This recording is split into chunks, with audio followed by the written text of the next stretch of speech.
సిగ్గు ఎగ్గు చీము నెత్తురు ఉండవా? అది కూడా మనలాగే ఆడదే అయితేనా? అదే అదే అవునే మనలాగే పెళ్ళైన ఆడదే అయ్యుంటే మీ అవమానాలకి ఎప్పుడో వడియాల్లా ఎండిపోయి ఉండేది. ఆకుల వాడిపోయి ఎప్పుడో మాడిపోయి ఉండేది. కాబట్టి ఇలా విగ్గుతో విగ్గు కాదు, సిగ్గుతో చచ్చిపోతుంది అంటుంది ఆంటీ. అవునవును, ఇంకోసారి దీని జోలికొచ్చారు ముక్కలు ముక్కలుగా కోసి వడియాల పిండిలో కలిపేసి ఎండ పెట్టేస్తాడు. జాగ్రత్త. అవును పదమ్మా పదమండి. ఇదిగో ఇంకోసారి మళ్ళీ బల్లి అని దాని జోలికి వెళ్ళావనుకో 2 చేతులు విరిచేస్తాను, చంపేస్తాను. జాగ్రత్త. నేను చేతులు విరవను. మళ్ళీ కావాలా? మళ్ళీ చంపేస్తాను ఇంకొకసారి దాని జోలికి వెళ్ళావంటే. సస్పెన్సా? అరే ఏమి వస్తుందిరా ఇంతకీ? అది చీపోగదవా అని నేనే చెప్పాలా? మళ్ళీ పెట్టిన పిండి ఎంత బాగుందిరా. అవును నిజంగా.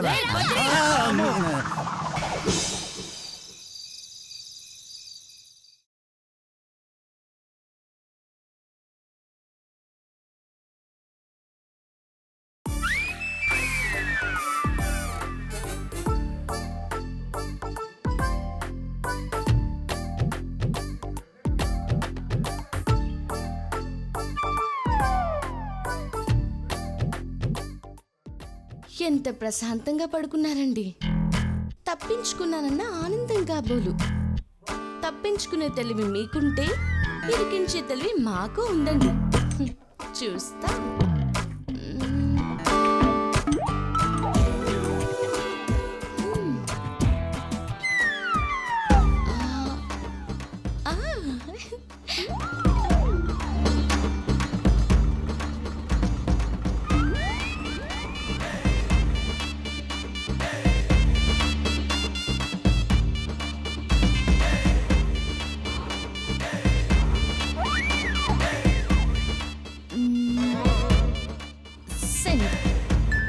అమ్మయ్యా, మెసేజ్ చదవగానే బద్రీ బావ గారు పరిగెత్తుకుంటూ వస్తారు. అక్కతో అడ్డంగా బుక్ అయిపోతారు.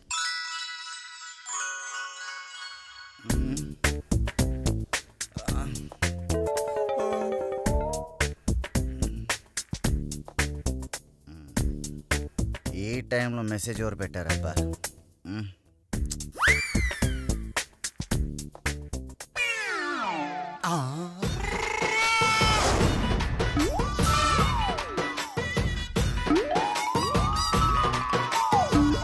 బావగారు మీతో ఎంతో మాట్లాడాలనుంది, కానీ అక్కలు కుక్కల మనలు వెంటాడడం వల్ల కుదరడం లేదు.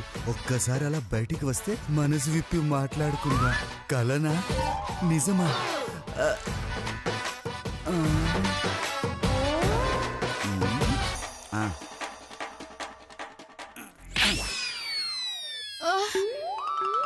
అబ్బా, ఎవరు నన్ను కొట్టింది? ఏమండి ఏమండి? ఏంటి బుజ్జి? ఎవరో నన్ను కొట్టారండి. నిన్ను కొట్టే ధైర్యం ఎవరికుంది బుజ్జి? బహుశా కలై ఉండొచ్చు. పడుకో. అంతేనంటారా? అంతే బుజ్జి, పడుకో. బాగా లేట్ అయింది.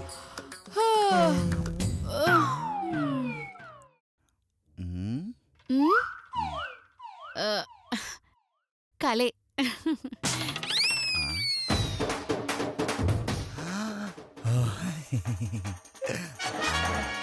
కల కాదు, నిజమే. వెంటనే బయటికెళ్ళి మళ్ళీతో మనసిప్పి మాట్లాడతా. అమ్మ పడుకునుంది.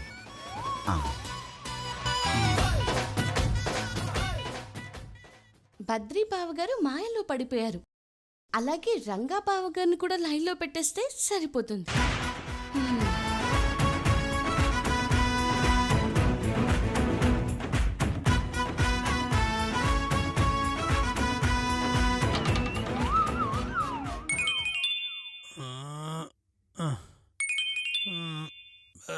శిరీషా, శిరీషా, ఏదో మెసేజ్ వచ్చింది చూడవే. ఎదురుగా మెసేజ్ ఎవరు పెట్టారో నాకెలా తెలుస్తుంది? మీరే వెళ్ళి చూసుకోండి. మెసేజ్ అంటే బీమ్ బ్యాగ్ అనుకున్నావే తెచ్చిపెట్టడానికి? నా కర్మ. ఈ టైంలో ఎవర్రా బాబు?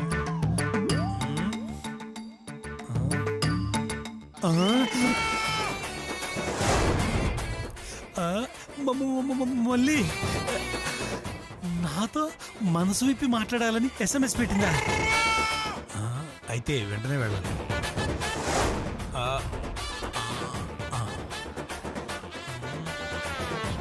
ఆగండి. ఏంటి? బయటికి వెళ్తున్నారా? అవును. తలుపులు దగ్గరికి వేసి వెళ్ళండి, పిల్లులు వస్తాయి. అలాగే. నువ్వు పడుకో బంగారం, నువ్వు పడుకో. ఇది ఇలా మనం కోఆపరేట్ చేయాలి కానీ మనం రెచ్చిపోము.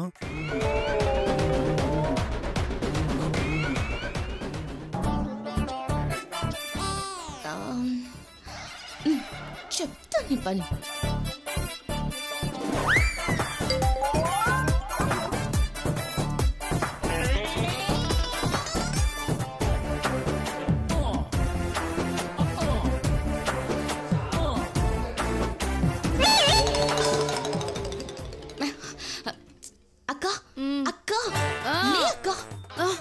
నువ్వా మధు? నువ్వేంటి ఈ టైంలో? అయ్యో, నీకు ద్రోహం జరగబోతుందక్క. ఏంటి మధు నువ్వనేది?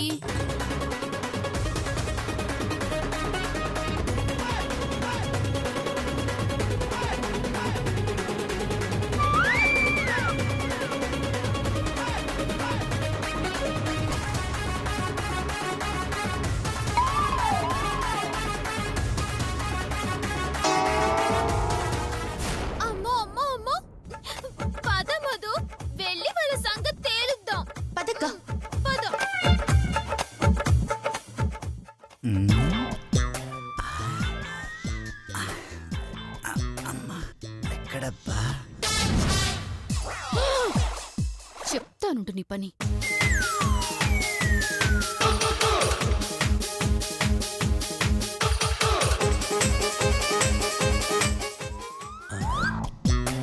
ఎక్కడబ్బా? మళ్ళీ మళ్ళీ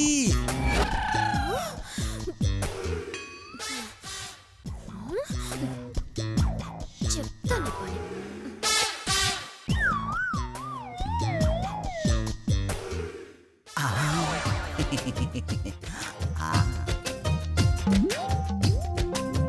ఎక్కడున్నావా దొంగ? ఎక్కడ? ఎస్, మళ్ళీ ఇక్కడున్నావా? అసలు నాకు తెలుసు నువ్వు ఇక్కడే ఉంటావని. నాకు తెలుసు అన్న డైలాగ్ నాకే చెప్తున్నావురా? వదలండి, లతక్క చూస్తే ప్రమాదం. దాని బొంద, అది మొద్దు. అది పడుకుంటే దానికి ప్రపంచమే తెలీదు.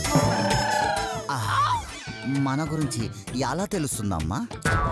పాపం, మిమ్మల్ని అంతగా ప్రేమించిన వాళ్ళని మోసం చేయడం తప్పు కదా. తప్ప తొక్క. దాని మొహం చూసావా? బూడిద గుమ్మడికాయకి బొట్టు కాటుగా పెట్టినట్టుంటది. నీకు విషయం తెలుసా మళ్ళీ? దాంతో కాపురం చేయడం కన్నా సన్యాసం తీసుకుంటాం బెటరు. కట్టుకున్న భార్యని అలా అవమానించడం తప్పు కదా. అవమానమా? ఆవకాయ తొక్కన. ఏదో గత్యంతరం లేక దాన్ని భరిస్తున్నాను మళ్ళీ. నీలాంటి ఫిగర్ ఓకే అంటే దాని మెడబెట్టి గెంటేమో. అయ్యో, అలా చేస్తే నేరం కదా. అయితే లేపేస్తా. లేపేస్తారా? మన మధ్య అది అడ్డు వస్తే తప్పదు కదా మళ్ళీ. అంటే నా కోసం మీ భార్యని చంపేస్తారా? నీకోసం భార్యనేంటి, ఎవరిని చంపన్నా చంపేస్తా. నా బుజ్జి మళ్ళీ.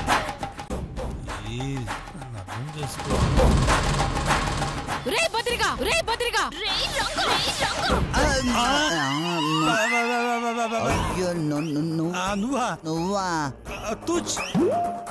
అవునరా, నేనే. ఇది మోసం దాగా కుట్ర. ఏంట్రా కుట్ర? ఆ గుర్రం మొహం దానికోసం మమ్మల్ని చంపడానికి సిద్ధపడ్డారు అంటే మీ వ్యవహారం ఎంత దూరం వెళ్ళిందో నేను ఊహించగలనురా. ఇదిగో నీ కాళ్ళు విరగొట్టి కూర్చోపెడితేనే గాని నీ తిక్క కుదరదు.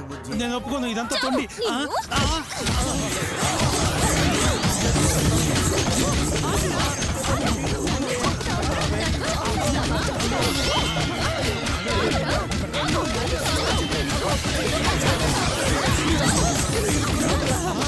ఇదిగో మళ్ళీ ఇంకోసారి మళ్ళీ బల్లి పిల్లి అన్నావనుకో నలిపినట్టు నలిపేస్తాను. పేకాట పాపారావు. నీ గొంతు పిసికి బిర్యానీ వండేస్తా. పిచ్చి మొహం సచ్చిరంగా.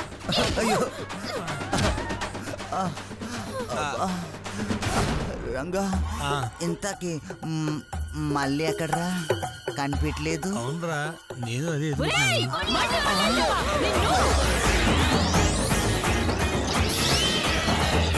ఇలా ఎన్న లెక్కలు కాపలా కాస్తారు? ఎన్నిసార్లు కొట్టి మీ కాపురం నిలబెట్టుకుంటారు? ఏం చేయమంటావు మధు? భార్యలం కాబట్టి ఎన్నిసార్లైనా కాపాడుకుని చావాలి. దీనికి పరిష్కారం ఇది కాదక్క. మరి మీ భర్తలు మళ్ళీ జోలికి వెళ్ళకూడదంటే ఊరు చివరి పుట్టలో నాగరాజుకి పూజ చేయాలి.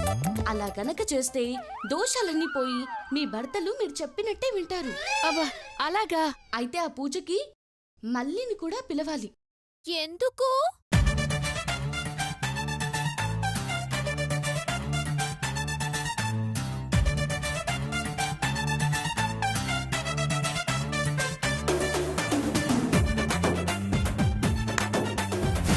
అలా చేయగలిగితే మీ సమస్యలు పరిష్కారం అవుతాయి అక్కలు.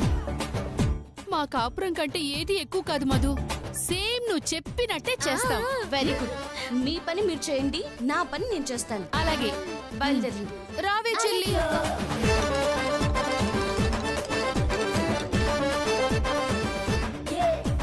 చైతు గారండి, రేపు రన్నింగ్ అండి. రెడీగా ఉండండి.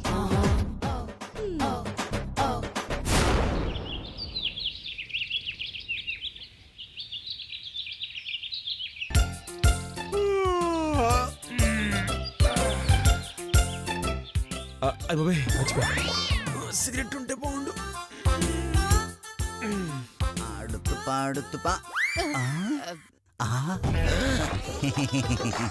Good morning. మార్నింగ్ బాబు గారు.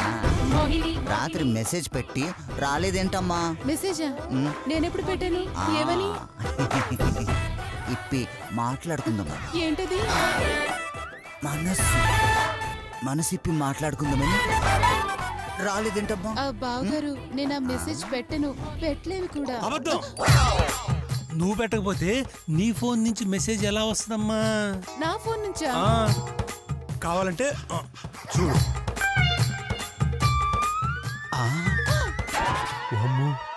నాకు తెలియకుండా నా వెనకాల చాలా పెద్ద కుట్ర జరుగుతోంది. చెప్పు. ఇది నువ్వు పెట్టిన ఎస్ఎంఎస్ కదా? కాదు బావగారు, మిమ్మల్ని ఎవరు ఆట పట్టించడానికి మీకు అలా పెట్టుంటారు. ఆట పట్టించడానికి ఆ అవసరం ఎవరికుందబ్బా? కొంపదీసి మా ఆవిడ ఎలా పెట్టిందేమో. సర్లే గాని అలా పక్కెళ్ళి మాట్లాడుకుందాం. పక్కకెళ్ళి మాట్లాడుకుందాం. మనసు విప్పి మాట్లాడుకోవడానికి మాట్లాడుకుందాం చెప్పాను.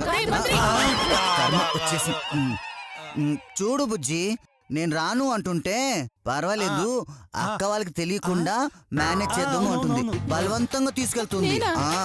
మేము మహా ప్రతిభతా పురుషులు అంటే బొంగేమి కాదు, అక్క కన్నా మహా అందగత్తిని నన్నే కాదంటారా అంటుంది. రంగరంగా చూసారా మీరున్నారని భయం కూడా లేకుండా రంగా రంగా అని ఎలా పిలుస్తుందో. బావగారు, నేను పిలిచింది మిమ్మల్ని కాదు, ఆ శ్రీరంగనాథుణ్ణి. అంటే వీళ్ళిద్దరితోనే కాకుండా వేరే రంగనాథునితో కూడా నీకు డీలింగ్స్ ఉన్నాయా? బద్రీనాథ, ఏంటక్క మాటలు? చూసావా బుజ్జి, బద్రి రారా అని ఎంత డైరెక్ట్ గా పిలుస్తుందో. ఇక్కడుంటే కొంప ముంచేలా ఉన్నారు, జంప్ అయిపోవడం బెటర్. నేను వెళ్ళి స్నానం చేసి వస్తానా? అదే నువ్వేంటో నీ నిజాయితీ ఏంటో వీళ్ళకి తెలియకపోవచ్చు. కల్లారా చూసిన దాన్ని నాకు బాగా తెలుసు. నువ్వు వీళ్ళనే కాదు, ఏ మగాన్ని ప్రేమించలేవు. ఎందుకు ప్రేమించలేదు? ఎందుకంటే ఇది మళ్ళీ కాదు కాబట్టి. మళ్ళీ మరి ఎవరు? చైతు.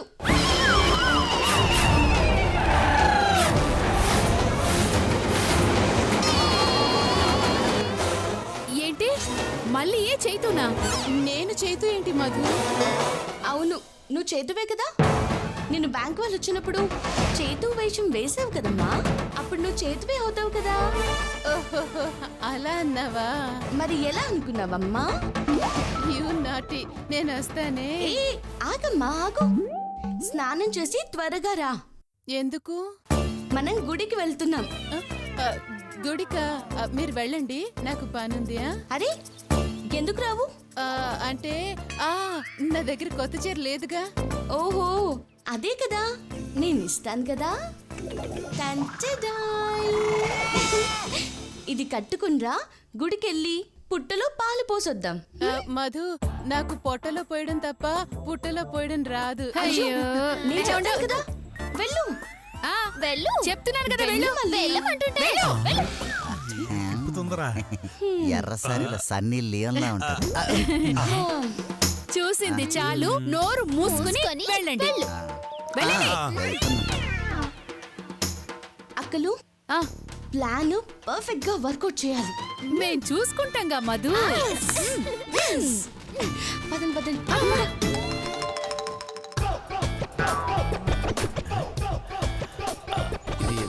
ఇది మళ్ళీ గెలుగుదా? ఓసారి పిలిస్తే పోలా, పిలవగానే వచ్చిందంట.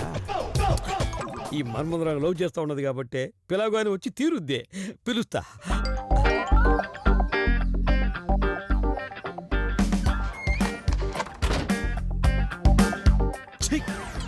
జన్మ చీర కట్టుకోవడమే ఎక్కువ అంటే మళ్ళీ ఈ చీరలో గుడికి వెళ్ళాలంట.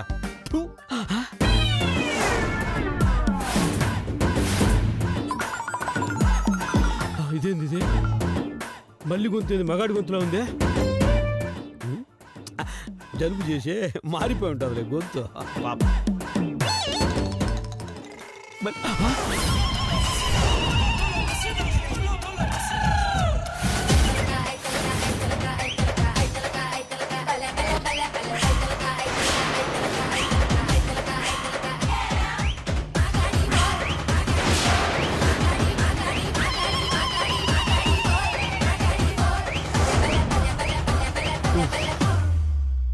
మధు గ్యారంటీగా ఏదో ప్లాన్ చేసింది, అందుకే ఈ చీర ఇచ్చి మరీ బయలుదేరమంది.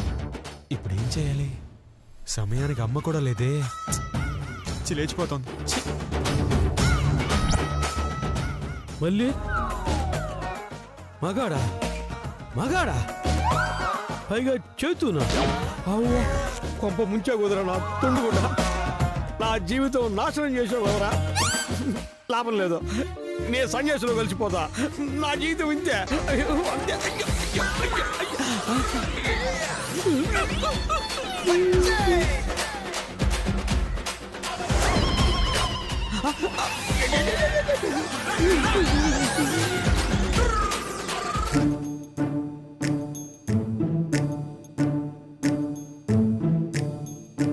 అక్కలు, మళ్ళీ ఇది లోపల రెడీ అవుతోంది.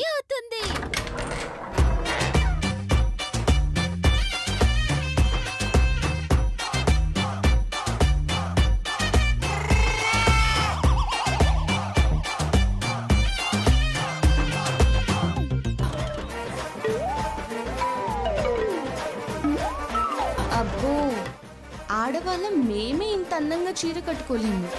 భలే కట్టుకున్నారండి. ఏంటి మధు అలా చూస్తున్నావు? మీరు అమ్మాయి పుడితే బాగుండేది అనుకుంటున్నాను. ఓ అలాగా? ఏంటి? ఏం లేదు, పూజకి టైం అవుతుంది, వెళ్దాం.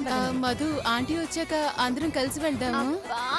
అత్తయ్య గారు అప్పులు వసూలు చేసుకొచ్చేసరికి చాలా టైం పడుతుంది, వెళ్దాం. అది కాదు మధు.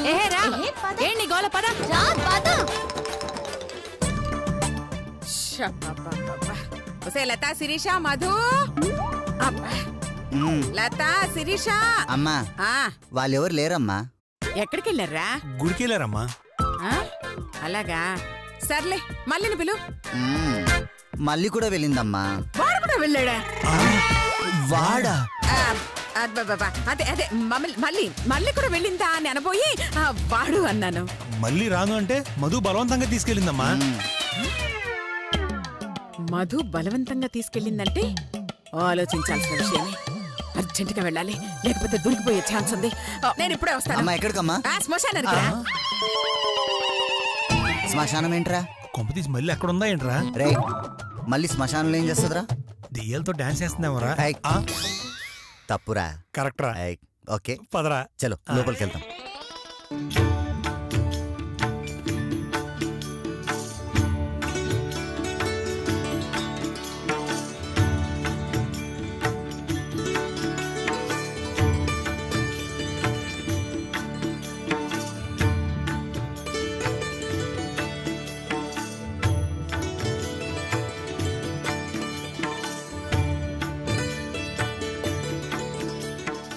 ముందు పుట్ట చుట్టూ ప్రదక్షిణాలు చేద్దాం అక్కలు. అలాగే మధు. మళ్ళీ ఇరా. అక్క, పుట్టలో పాలు ఆడవాళ్ళు పోస్తారు కదా, నేను పోయడమేంటి? ఆడవాళ్ళు చేస్తారా? అంటే నువ్వు ఆడదానివి కాదా?